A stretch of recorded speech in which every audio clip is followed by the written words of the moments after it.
Your phone is destroying your ability to focus, and you probably don't even realize it's happening.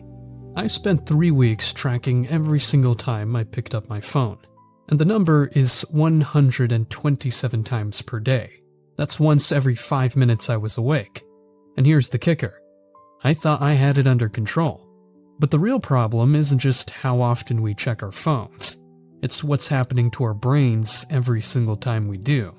And if you don't fix this now, you're going to wake up 5 years from now wondering where all your time went and why you can't focus on anything for more than 30 seconds. In this video, I'm going to show you exactly why your phone has hijacked your attention, the hidden cost you're paying every single day, and the 5 strategies that actually work to take your focus back. 1. The focus crisis you didn't notice. So here's what's actually happening. Every time you pick up your phone, you're not just checking a notification. You're training your brain to crave distraction. It's like teaching a dog to beg for treats, except you're the dog, and the treat is a dopamine hit from seeing a red notification bubble. The average person checks their phone 96 times per day. That's once every 10 minutes. But I wanted to know if I was average, so I installed a screen time tracker. And guess what happened? I checked my phone 127 times in day 1. I was horrified, but what made it worse was realizing that I couldn't even remember most of those times. It was completely automatic. I'd be working on a script, hit a difficult sentence, and suddenly my phone was in my hand scrolling Instagram. I didn't decide to do it. My brain just did it. And this is where it gets really bad. There's this thing called attention residue. When you switch from one task to another, like from writing to checking your phone, part of your attention stays stuck on the previous task. So even after you put your phone down, your brain is still thinking about that text message or that Instagram post. Research from the University of California found that it takes an average of 23 minutes to fully refocus after a distraction. So if you're checking your phone every 10 minutes, you're never actually focused. You're just constantly switching between states of partial attention. It's like trying to fill a bathtub with the drain open. But here's what nobody talks about. The real damage isn't just lost productivity. It's what's happening to your ability to think deeply about anything. Cal Newport, who literally wrote the book on deep work, says that our capacity for concentration is like a muscle. And just like a muscle, if you don't use it, it atrophies.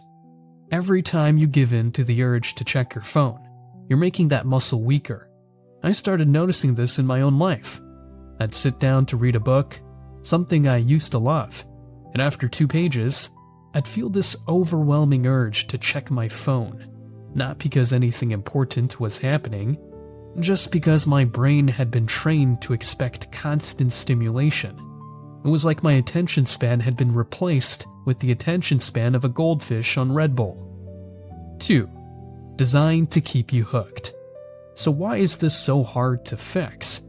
Because your phone isn't just a tool. It's a slot machine that you carry in your pocket 24/7.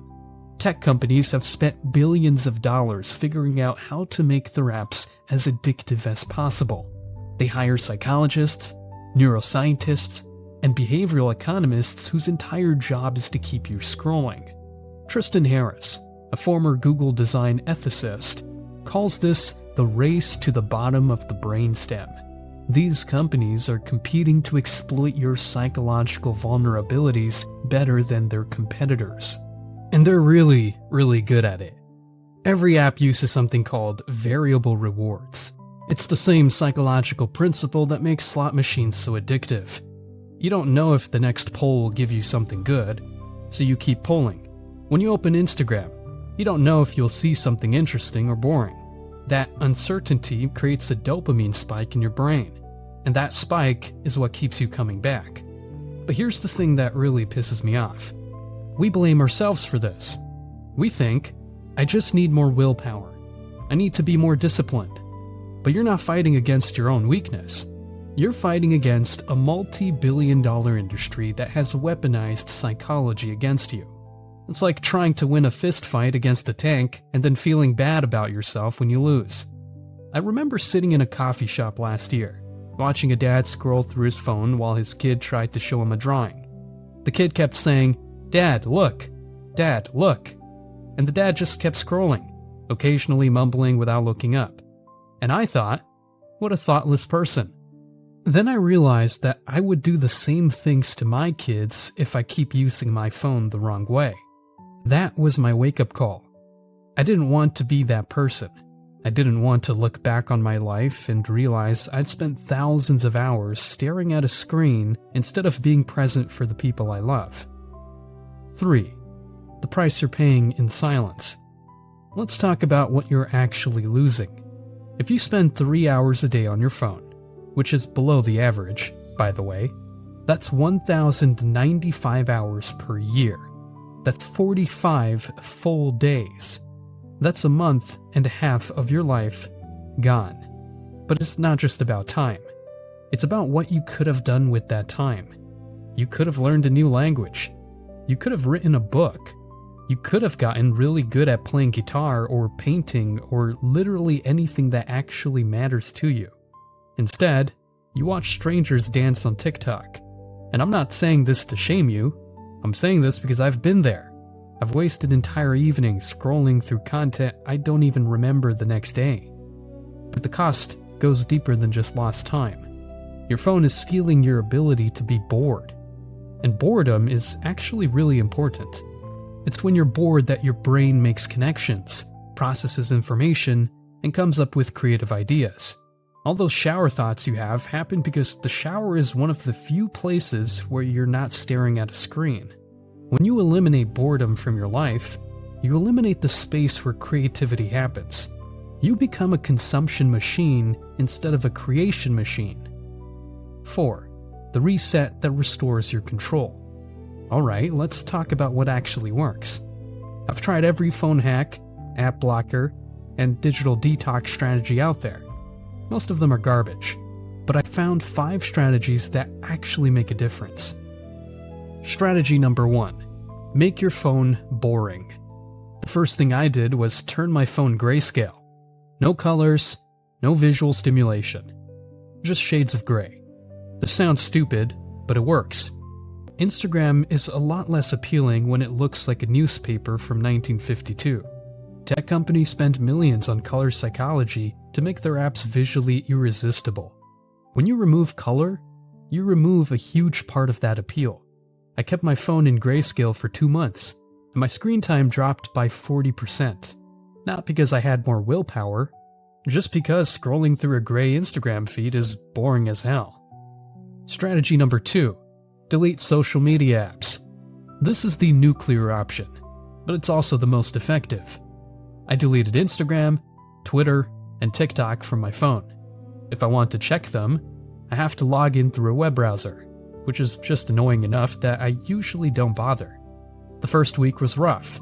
I'd unlock my phone and instinctively tap where Instagram used to be. But after a week, the urge started to fade. And here's what surprised me. I didn't miss anything important. All the urgent stuff I thought I needed to check, turns out it wasn't urgent at all. Strategy number 3. Create phone-free zones. I made 3 rules. No phone in the bedroom. I bought a $15 alarm clock so I didn't have an excuse. No phone during meals. If I'm eating with someone, the phone stays in another room. No phone for the first hour after waking up. This one changed everything. That first hour used to be when I'd scroll through news and social media, filling my brain with other people's problems before I'd even had coffee. Now I use that time to read, journal, or just sit and think. It's like starting the day with a clear head instead of a head full of noise. Strategy number 4. Use friction. I put my phone in a drawer across the room when I'm working. Not locked away, just inconvenient to reach. This tiny bit of friction is enough to break the automatic habit.